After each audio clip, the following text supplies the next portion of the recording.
Transfer portal has still got some juice, like that Vince Carter social graphic. I got one more in me. That's what the transfer portal is telling us right now, as we are starting to see some commitments going down. Got Jaden Rashada committing to Georgia before we get on the air. Keandre Lambert-Smith picking Auburn over Texas A&M yesterday.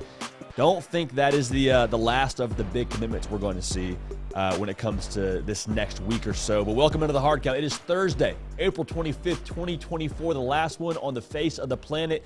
If you celebrate the NFL draft, we salute you.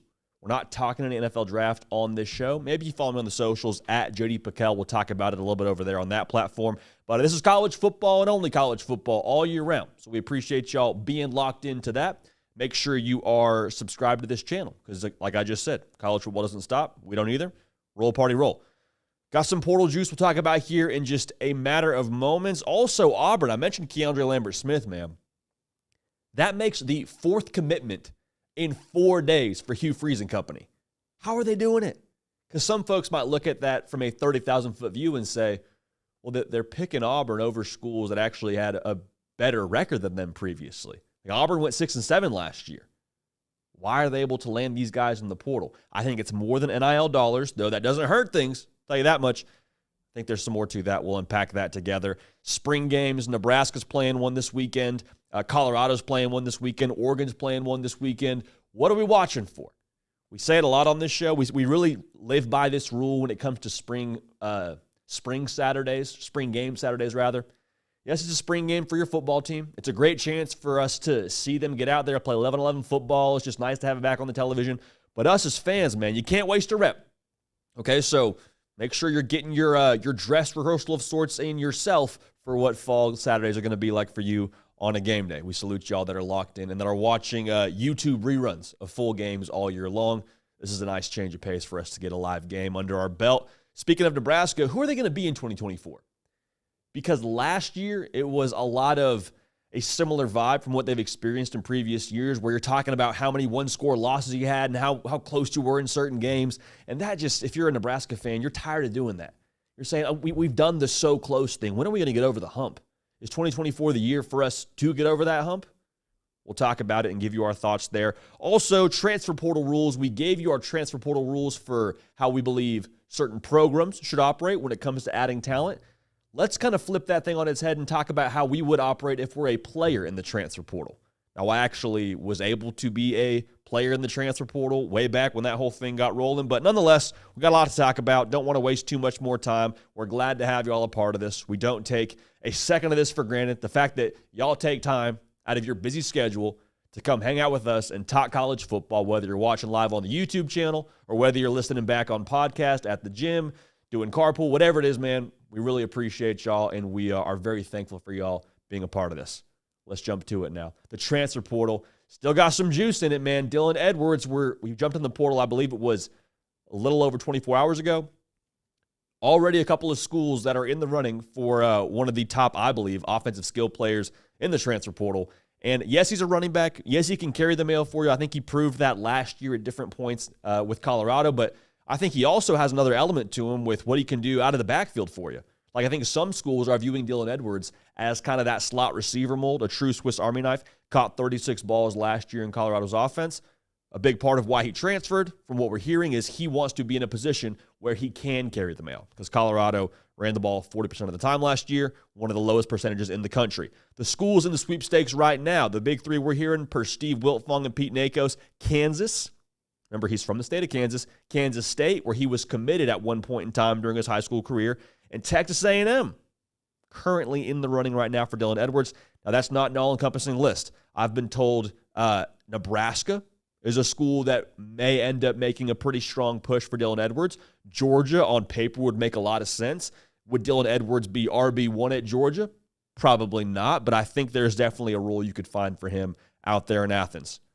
If he goes to Nebraska and Dylan Raiola ends up being the starting quarterback out there, which, full transparency, I believe he will be nice to check it down to a dude who can take it to the house for you. Like, having an outlet when it's not there with what you want to call vertically, and you can just throw it down to Dylan Edwards. Be a nice way to live, because Dylan Edwards is going to get you 7 yards plus more likely than not whenever he catches the ball in space.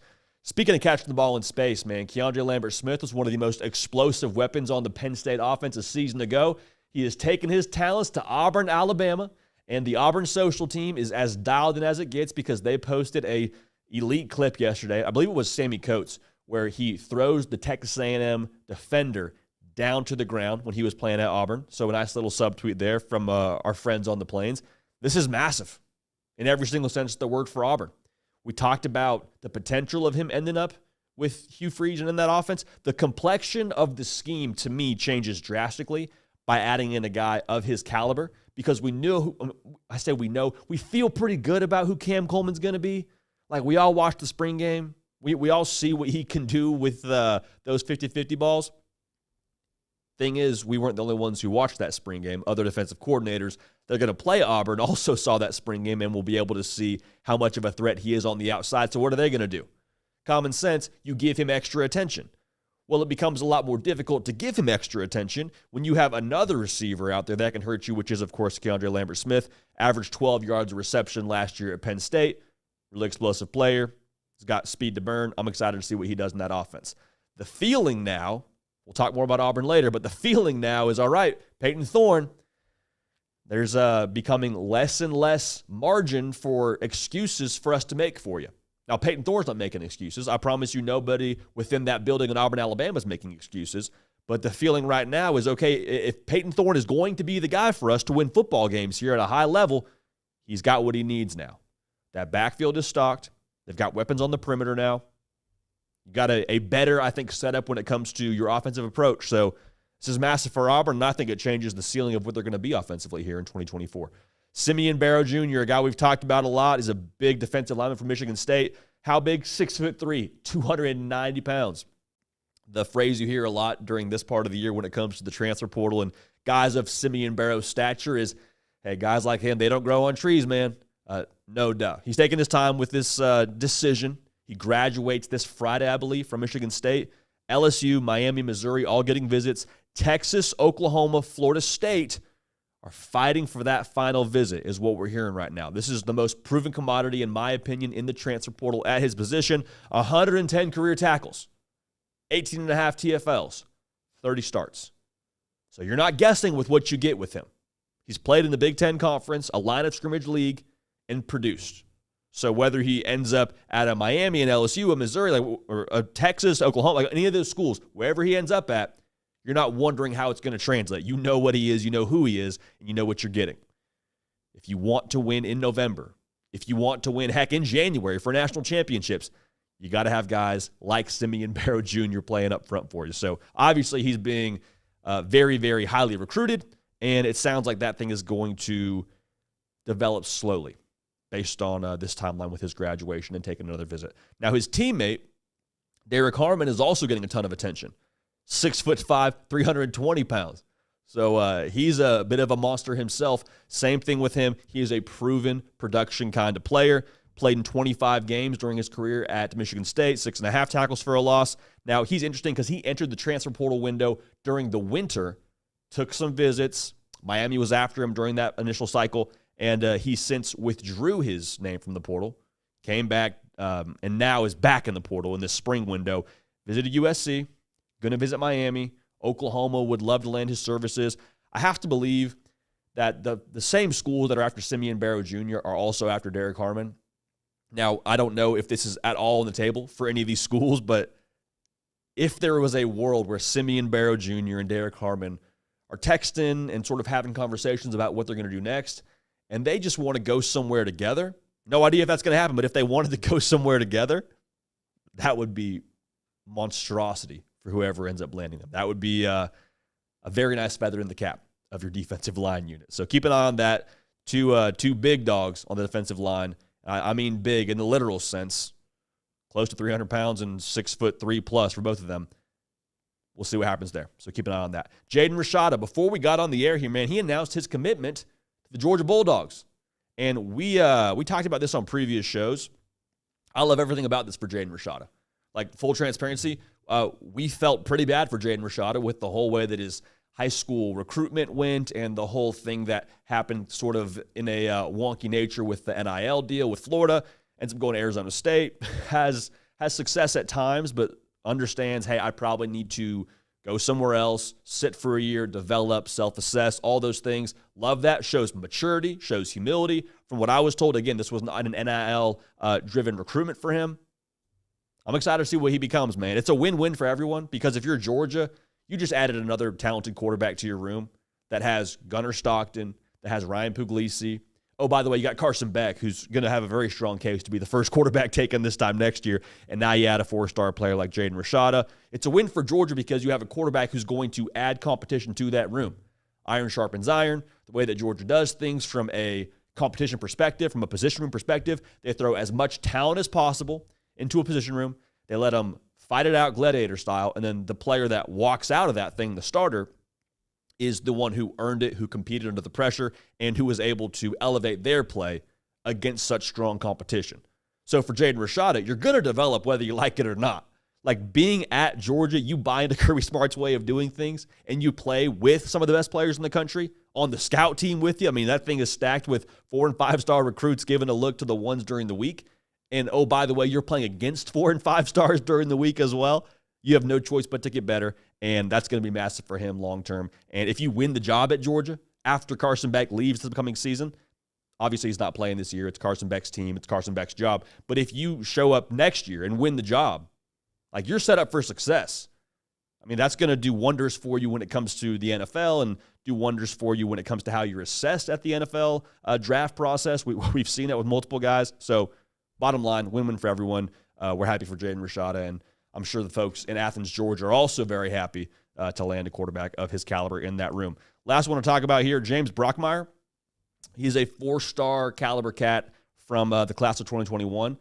He entered the portal with a do not contact tag. Now, James Brockmeyer was competing for that center spot in Tuscaloosa. Looks like he felt a certain way about how that was going to shake out. He's 6'3", 285 pounds. He went in there, as I mentioned, with a do not contact tag. He's from Fort Worth, Texas. Now, for those of y'all that don't know, a do not contact tag essentially means, hey, listen, I'm in the portal. Don't call me. I'll call you if we're interested. To me, this feels a lot like a TCU for James Brockmeyer, but we'll see how this whole thing shakes out. But offensive linemen, man, they do not grow on trees, much less offensive linemen that have come from an SEC program. So that would be massive for TCU if they're able to land him, but we'll obviously keep a pulse on that as it shakes out. Transfer portal continuing to roll. Keep it locked right here for all your portal coverage. We'll make sure we're attacking this thing together. Now, Auburn, they've been attacking the portal. There's no way around it, man. They have a top 10 portal class in this 2024 cycle. That includes the winter. But in the spring portal, they landed Keandre Lambert-Smith yesterday, the wide receiver from Penn State, who's explosive as all get out. That makes 4 transfer portal wins for Auburn in 4 days. They're on a heater. They are portaling like a program, is what we say on this show. So how are they doing it? We'll talk about it right now. But make sure you're dialed in right here. Make sure you're subscribed to the On3 YouTube channel. This show, The Hard Count, live not once, not twice, but 3 times a week, right? Tuesday, Wednesday, Thursday, 11 a.m. Eastern. Listen, if you're watching a college football show during the month of April, you're a little bit of a sicko, all right? Let's just be real about it. We're a little bit of a sicko as well because we talk about it during April. So the bottom line here is we're kind of one and the same. Would love to have you all a part of this community. So when Auburn is making these kind of wins on the transfer portal recruiting trail, the question everyone has when you have success at the talent acquisition level is why? Why is that happening? What are they doing to make it happen? And I think it's also important for us to validate the quality of player that Auburn is landing through the portal. They landed 3 defensive linemen and Keandre Lambert-Smith, who I think is going to change that offense, which we'll talk about here in a second. Personally, I think a good rule of thumb is gauge your quality of player you're adding by nature of who else wants to add them with you.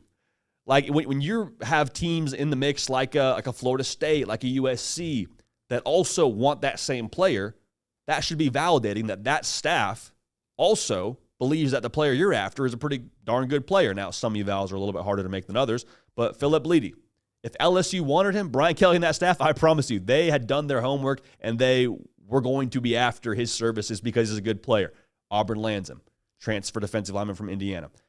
Keandre Lambert-Smith, A&M was in the mix there at the very end. Florida State came up at one point in time. USC came up at one point in time for him. These are not just leftovers, okay? They're not just collecting the scraps from the transfer portal. They're going out and adding some of the best available and winning these recruiting battles for these top players to go and win in 2024. So going back to the original question, why is this happening? I think there's a couple of stable factors when you look at this thing. The first is I believe they're playing ball at the NIL level.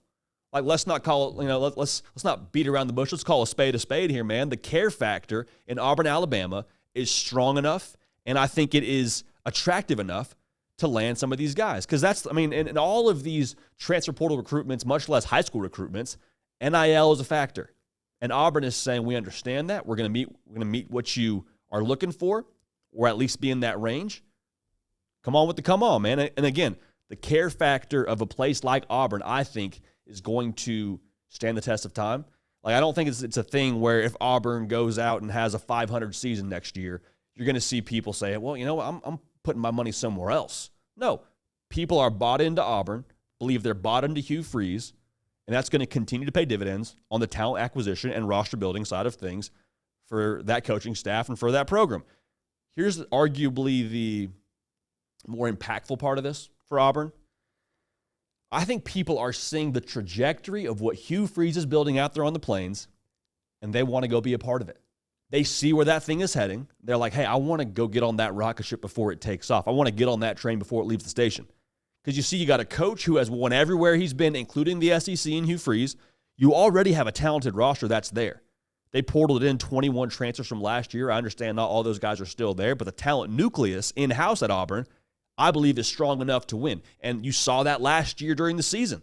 People saw them play Georgia down to the final drive. People saw them take Alabama to a 4th and 31, needed a miracle play to beat them. People see the beginnings of what Hugh Freeze is putting together there. And so when you see trajectory plus the proper resources to bring those guys in and be a part of that roster, that's dangerous. That is dangerous for the rest of college football. People see the paws on Auburn. Like, you talk about dogs when they're puppies, and if you see big paws, it usually means they're going to grow into being a pretty beast of a dog. That's Auburn right now, man. Did they get it done the way they wanted to last year? No.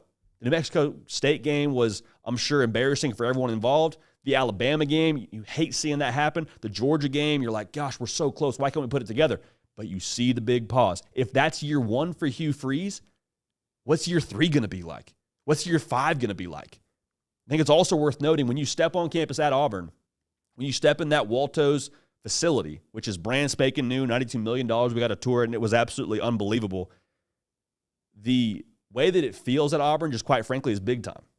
It feels big time. If I'm a player being recruited and I step in that facility and I talk to that staff and I see the way they do things, the practices that they have in place, the operations they have in place, it makes me feel like, okay, this is a professional outfit that is doing things the right way, that is not skipping any steps to get to where they want to go, and they are acting how they want to be viewed, and they're acting how they want to achieve.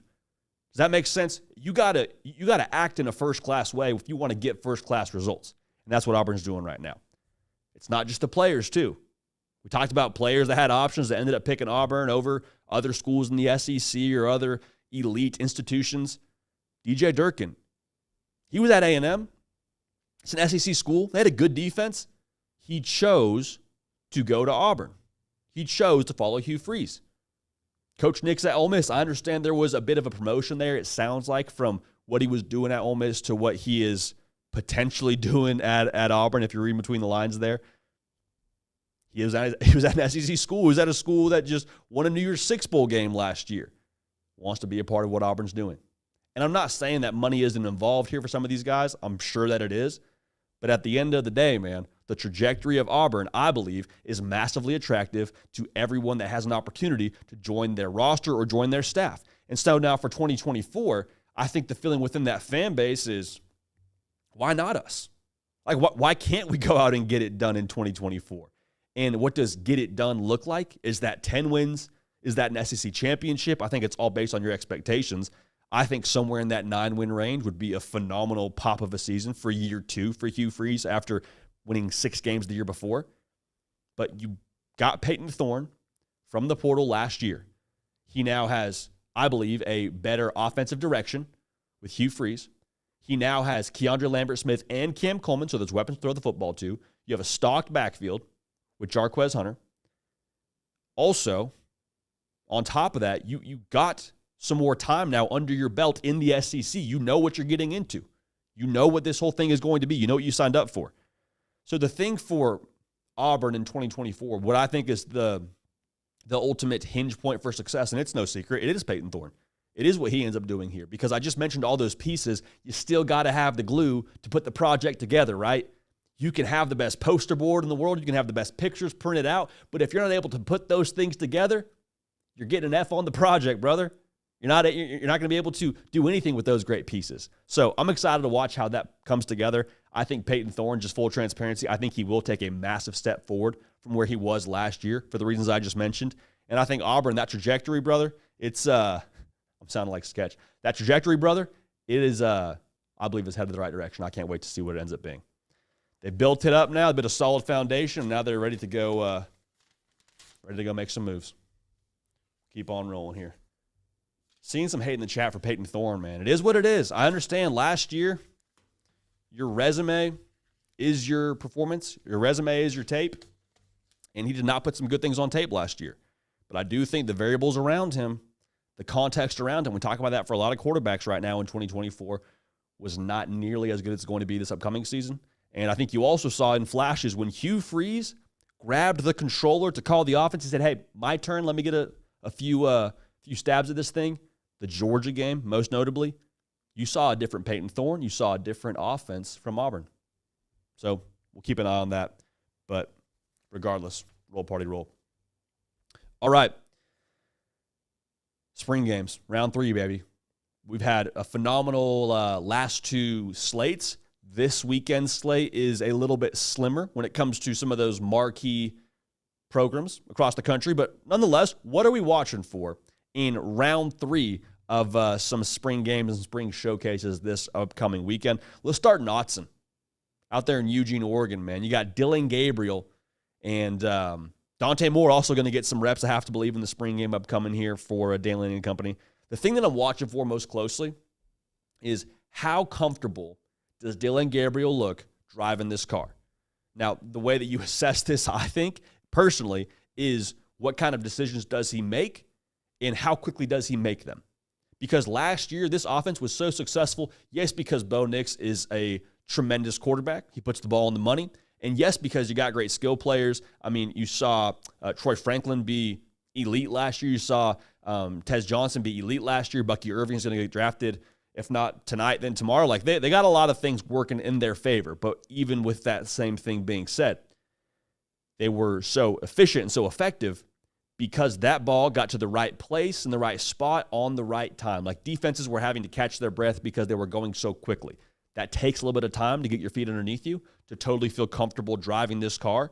But once you get all the buttons figured out, once you know exactly how this whole thing works, they're going to hum. I think this fit for Dillon Gabriel long-term is going to be tremendous. But I'm really excited to watch how quickly he makes decisions and how quality those decisions are this point in the spring. Only been a handful of practices, so you're not going to make a definitive statement, but how does he drive the car? That's what we're watching most closely out there in Eugene. Now, Colorado, man, I'm excited to watch this one too.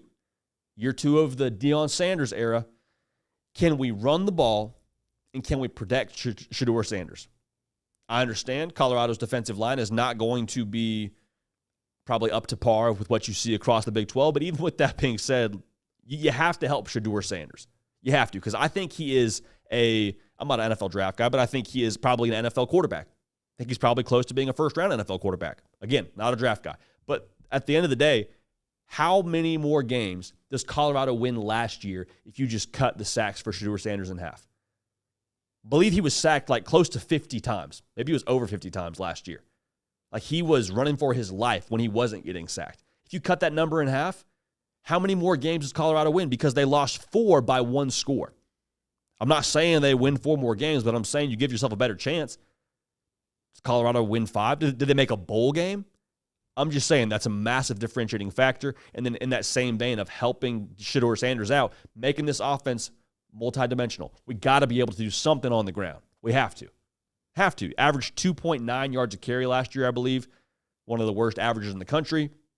Doesn't help that they didn't run the football or make an effort to run the football that consistently either. They averaged, I believe, 40% when it came to times they ran the ball during a game. So they didn't really make an effort to run the football, and Deion Sanders was pretty transparent about it. He's like, listen, you got to have the ingredients to make the meal. We don't have the ingredients. We're going to the portal to get more linemen. They've gone to the portal. We'll see how that whole thing shakes out. Nebraska is going to have a lot of attention this upcoming Saturday for their spring game for good reason. Year 2 of the Matt Rule regime getting rolling. I want to see Dylan Raiola sling it. I'll say it. Matt Rule spoke very highly of his offense and the way that they're rolling. Talked to people close to that program. They also feel confident about the direction offensively. I want to see Dylan Raiola flash and show me that there is something to the potential of what this offense can be. Now, to be clear, if Nebraska wins in 2024 at the level that they would like to win, it'll be in large part because of Dylan Raiola. It will not be all on his shoulders. Now, I've said this a couple of times. I think he's your guy. I think he starts for you game 1. When he gets announced the starter, I don't know. But it could definitely end up being a situation where we leave this spring game and feel a lot about the Nebraska quarterback room, how we felt about that Georgia quarterback room last year after their spring game. Because they didn't name a starter, I don't think, till a lot closer to game 1, probably around fall camp. But everybody knew it was Carson Beck's job. Like, after he came out and was just slicing and dicing, looked surgical, looked comfortable, going the right place with the football, we all knew it was 15's job. Is that the same feeling we have coming out of Nebraska's spring game? It's worth noting Carson Beck had a lot more college football experience under his belt, having been on the team for a number of years. Dylan Raiola is supposed to still be in high school. So sort of keep a fluid opinion. If he throws an interception, he's not a bust. It's not the end of the world. Nebraska's not going in the tank. Just understand there's some context needed for all of this. This is his first game action, so to speak, with it being a spring game. He'll be non-contact, but still, man, last year, Nebraska, as many close losses as they had, averaged 6.2 yards a pass and 18 points a game. I want to see Dylan Raiola uncork a few deep balls, connect on a couple of them, just show me that the ceiling and the engine for this offense with what we expect for Dylan Raiola is more than just expectations and more than just us putting 2 and 2 together from high school film and what Nebraska brought in through the portal and all those things. So spring game round 3, going to be a lot of fun. We got a good slate this weekend. Didn't even mention Arizona. That'll be fun to watch too, but make sure you're dialed in here. We'll talk about all these games the morning after, and we'll give you our unfiltered opinion, unfiltered thoughts on that Sunday morning sprint. So lock in there. Spring games, man, it's something about it. The fact that we have 11-11 football being played, man, it's provocative. It gets the people going. And I mentioned Nebraska, they're playing their spring game this upcoming Saturday. I think it's fair for us to ask this question together as a group, man. Who is Nebraska going to be in 2024? Because the way that it's felt from the Scott Frost era to the Matt Rule era, if you were just looking at the box score, you say, well, yeah, we changed head coaches, but the scores are still pretty similar to what we were experiencing previously. One score loss after one score loss, heartbreak after heartbreak. I talk about the Rod Wave syndrome for our friends out there in Gainesville. Heart been broke so many times you don't know what to believe. That's how Nebraska feels. They're like, I want to be optimistic. I want to believe in the Big Red. I want to buy in. I want to drink the Kool-Aid, but I've been hurt too many times, man. I don't know if I want to go down that road again. And I understand, but we'll talk about it right now with what you can expect so your expectations are properly gauged moving into 2024. Make sure you're subscribed. Nebraska faithful, y'all been tremendous to us. Y'all have attacked the subscribe button with us, and we're glad to have you all a part of this show. If you're new, welcome. College football, it's year-round. We're talking about a spring game here. We're talking about, different things throughout the offseason. So we're a little bit sick for this game. So are you. Lock in. We appreciate you for that. When I look at Nebraska in 2024, I don't think this is a typical Matt Rule rebuild of sorts. I put rebuild in air quotes for those that are listening on podcast.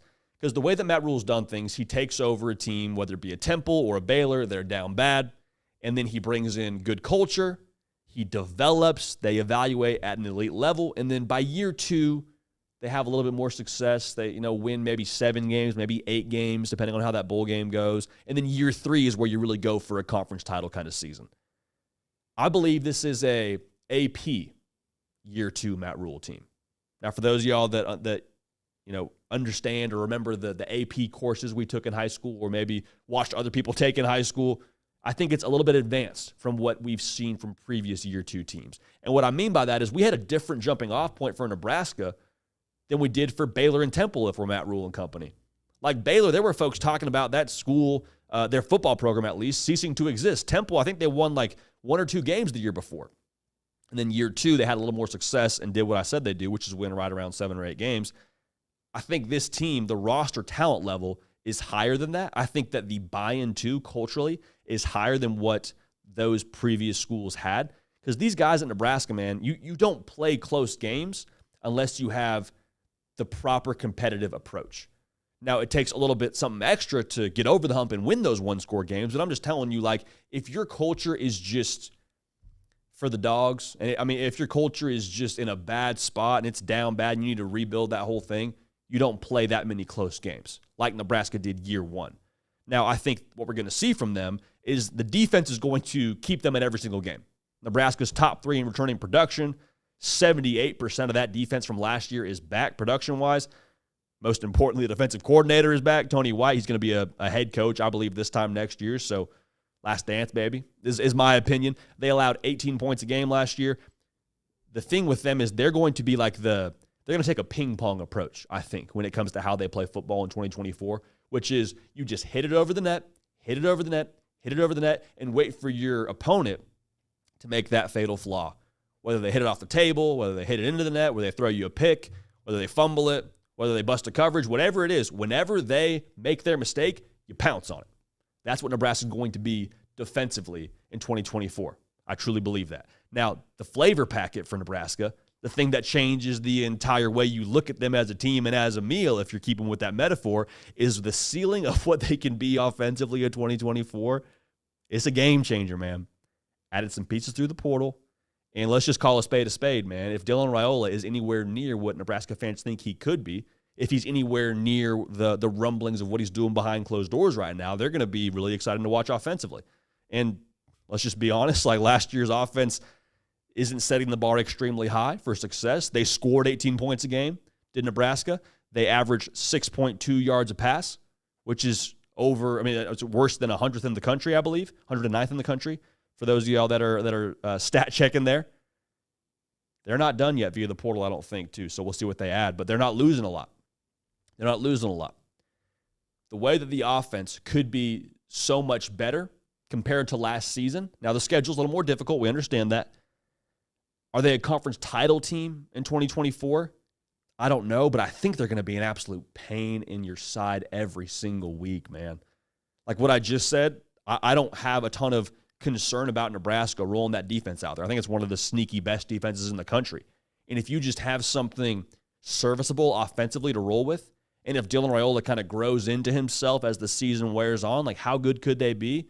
We're going to find out, but they're going to run the football effectively. That's who they are. That's who Matt Rule is. They're going to block. They're going to tackle. Like all the cliches that you hear coaches talk about, Matt Rule actually embodies into his football team, and they eventually take on that persona. They're taking a step from year 1 to year 2 under Matt Rule.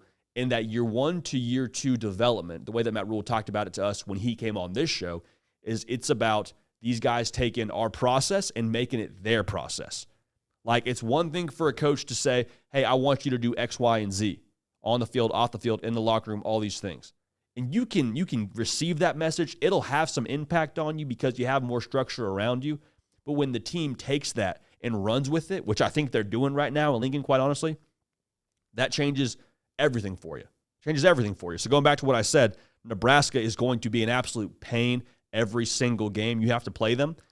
They're in range with the roster, I believe, from a talent level. I don't think that disparity is quite as large as it was previously. The experience at quarterback is going to be a little bit of a learning curve, I believe. But the way that Matt Rule does things, paired with how that roster is close to what they need to be, they go to Ohio State. I believe it is the week before Ohio State plays Penn State. Like, will Nebraska be at a talent disadvantage? Absolutely, but I promise you, man, like Ohio State, that's the last team you want to see walking into town. They go to USC in November. Does Nebraska? I don't know where USC is going to be at that point in the year. But when you got to play a tough outfit like Nebraska during the final month of the season, it's like, golly, man. We don't want to do this. We don't want to have to roll with these dudes and play at their level. And I'm not speaking to USC. I'm talking about anybody across the country with Nebraska. So the process for the good folks in Lincoln right now, in-house, it's working.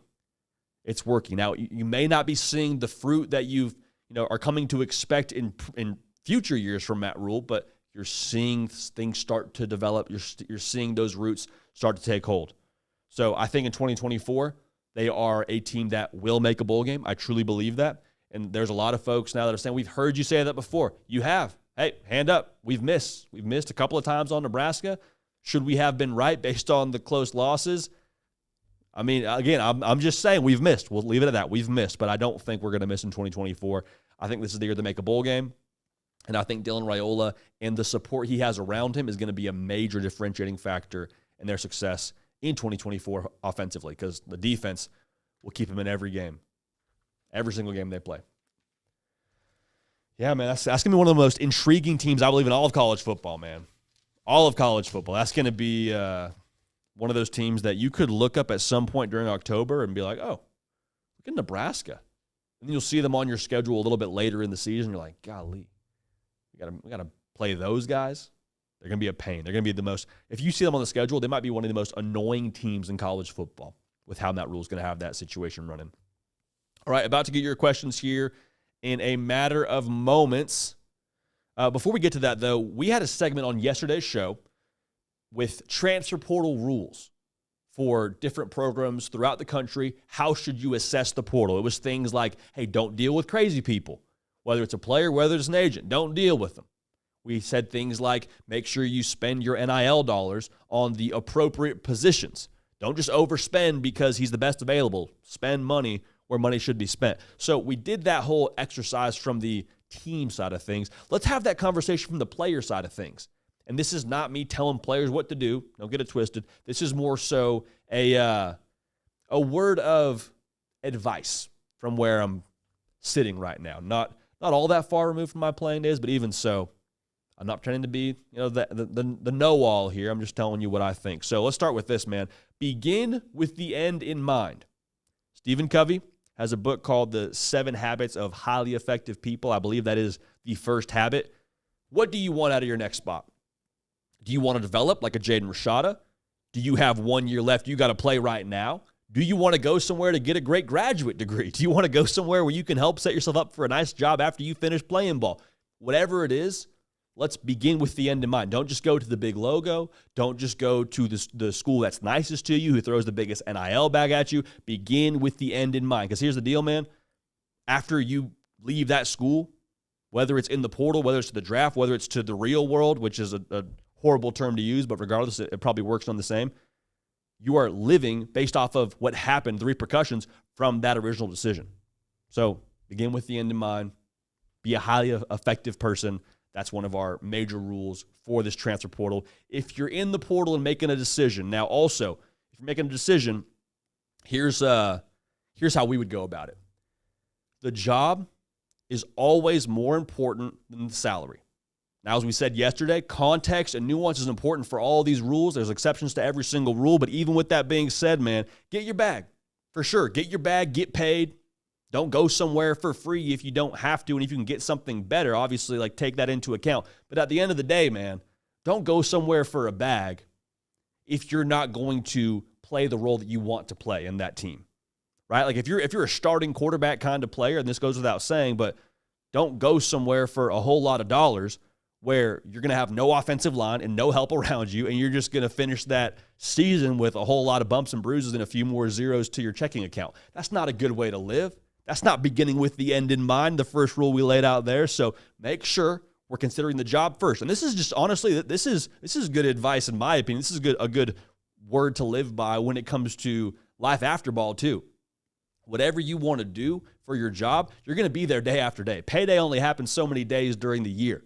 You're going to be at that job every single day. Make sure you like it. Make sure it's something you want to be doing. Make sure you see the value in it, the intrinsic value, not the monetary value.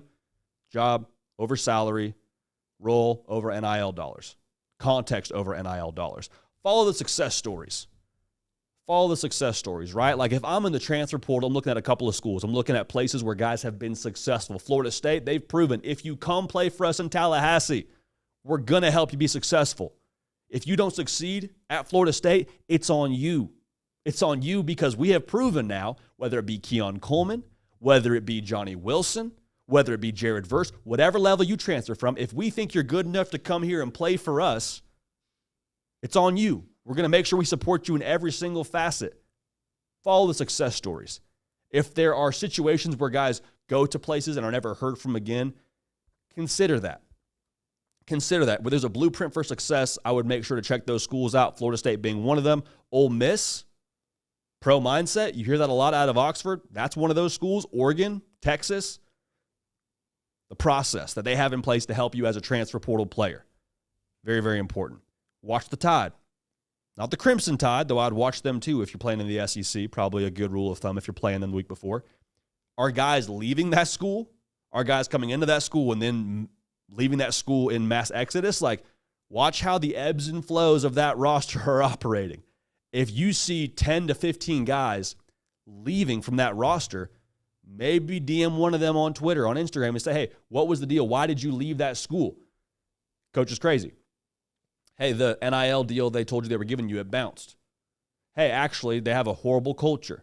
They don't treat their players, whatever it is. Like, I'm not pointing fingers at any specific school, but I am saying if I'm a transfer portal guy, I'm looking at what my peers are doing when they are all going there. That also probably impacts your potential spot. It also means something if a ton of guys are leaving. So keep an eye on that. Watch how the tide ebbs and flows when it comes to how teams operate with the transfer portal and how players operate for that team within the transfer portal. Last one here, and this might be the end-all be-all when it comes to our transfer portal rules for specific players.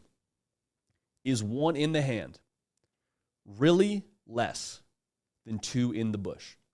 What I mean by that is where you are currently as a player, whether you're thinking about jumping in the portal, maybe you're already in the portal, thinking about going back to your potential school that you were at. Is it bad or are you uncomfortable? Because bad is another conversation. If you're uncomfortable, that might not be the worst thing in the world. Hey, I don't want to have to compete for my spot against this guy. If I compete for my spot against that guy and I lose, I can't play next year because I only got 1 year left. That's different. But, hey, I got to compete against this guy. He's a 5-star. I'm only a 4-star. I don't think I'm going to be able to beat him out. How many years do you have left? Maybe it's worth rolling with it a little bit here. Maybe it's worth seeing if you can go the course of a season. And, hey, I'm just saying, you're always one play away if you're a second-string guy. Okay, so is it bad or is it uncomfortable? If it's uncomfortable, there's a lot of value intrinsically, long-term, that you can take away from having pushed through something difficult. All right, just because you lose a position battle, just because you're not first on the depth chart during the end of spring ball or starting fall camp doesn't mean it's going to stay that way, man. And I would say this, from a personal level, the things that I have taken with me from playing college football, playing high school football, none of them have to do with anything that actually happened on the field. All of it was typically something where I was uncomfortable, I had to push through something, and I had to lean into the hard part of things to get out a better return. Now, I understand NIL dollars are a whole factor in this, so be smart when it comes to that, obviously, but I'd be slow to decide that something is bad when maybe it's just uncomfortable when it comes to hitting the portal or going back to your previous school.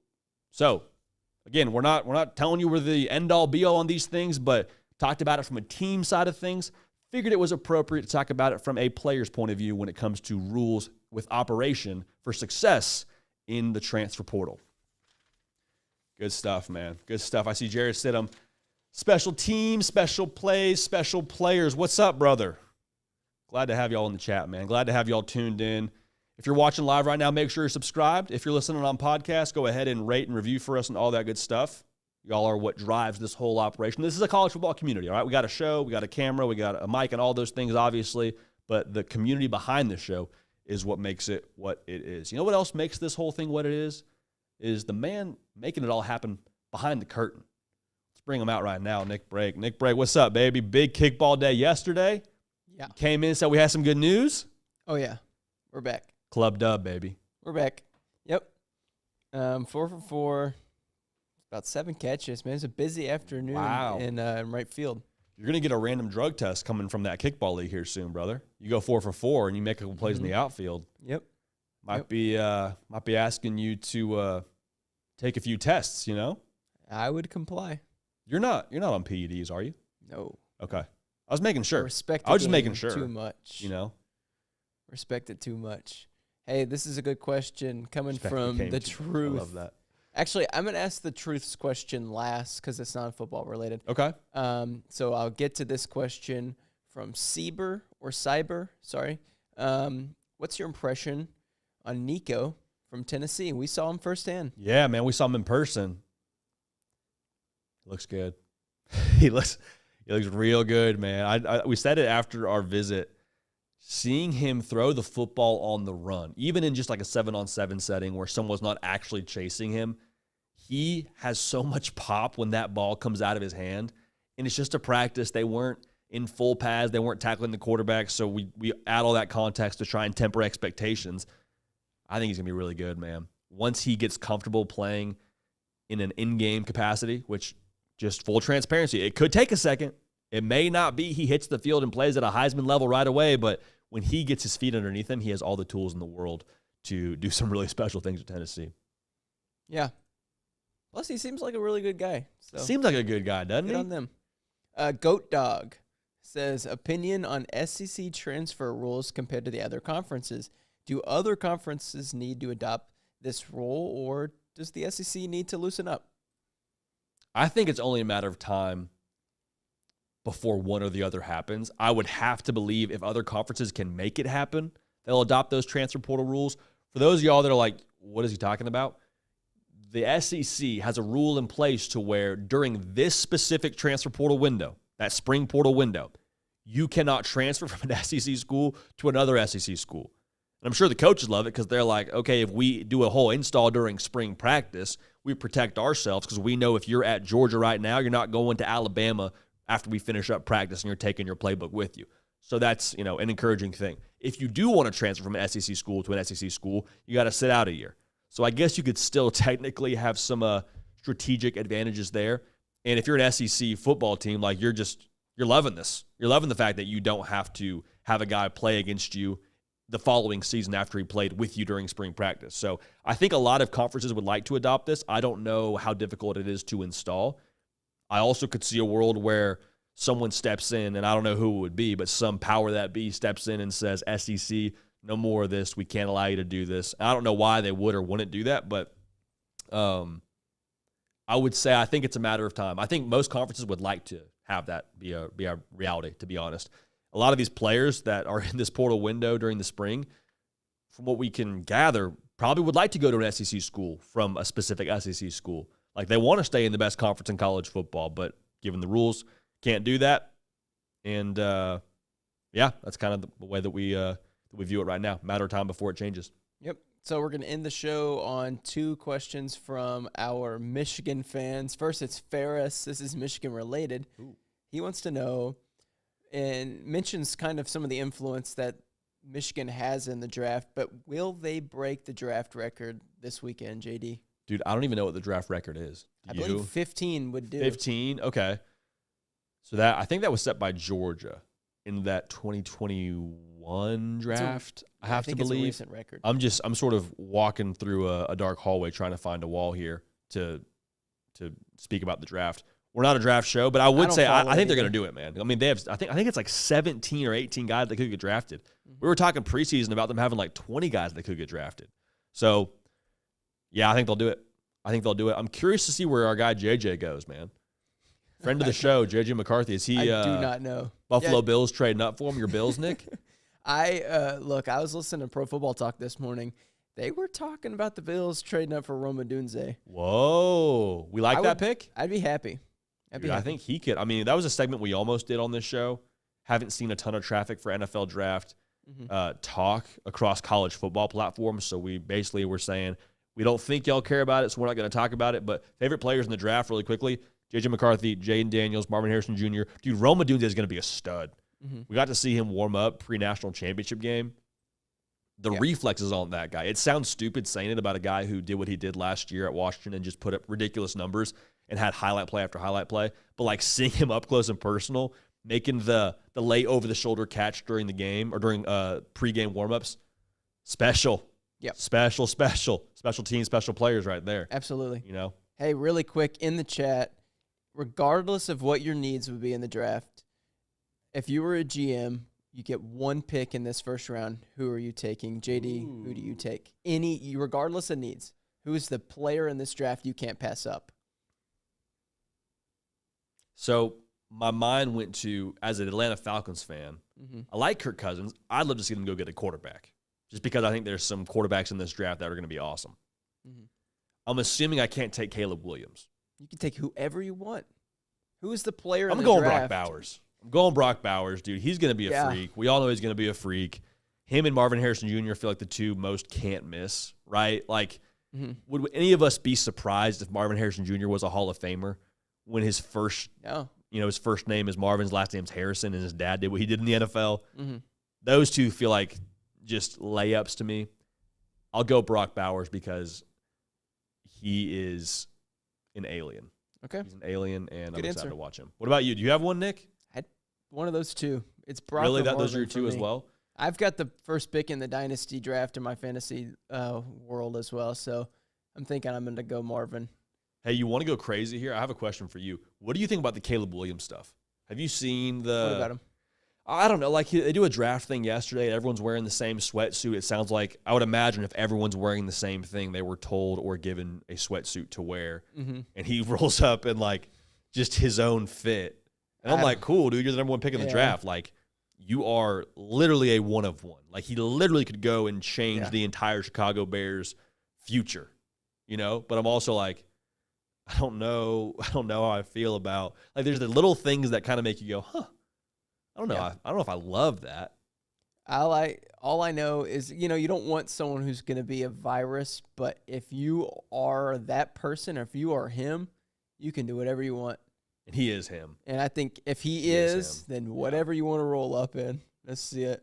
Let's get to this last question. It is not football related. It's from The Truth. Love it. JD, if you were cursed, or you can only eat one kind of food for the rest of your life, what would that food be? Ooh, I'm cursed. I mean, this could be a great You have an curse. answer to this? You have an answer to this? Hot wings. Now, I'm assuming that it doesn't matter, like, your nutrition, and because it's like you can't eat anything else but free game. Hot wings. Hot wings. I like that. Yeah. So you can go, if it's kind of food, you got the teriyaki wings, you got buffalo wings, you got barbecue. So you're crushing wings. And chicken's not like that bad for you either. So no, you'll be a protein fiend. Yeah, you're not gonna be. I mean, you're gonna be lean. Gosh, all right. Hey, that kickball league better watch out, because that's gonna be a lot of over the fencers. All right, if we're eating just chicken wings. It's a great question, dude. If I'm going kind of food, I would like. Oh, we got so close. I wanted to make it through the show without coughing. If I'm going kind of food, I love Chinese food. And I think you can kind of go sort of healthy with Chinese food, because I can go orange chicken. I can go teriyaki chicken. I can go sushi, might be Japanese, but I could probably go fish. I could go some salmon. So I'll go ahead and say Chinese food. That gives me a pretty good range I can roll with. Lo mein.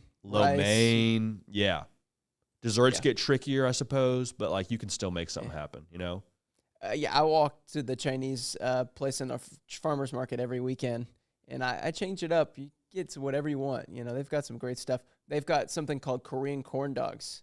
Whoa. Those are really good. So what does that entail? Is it just a corn dog?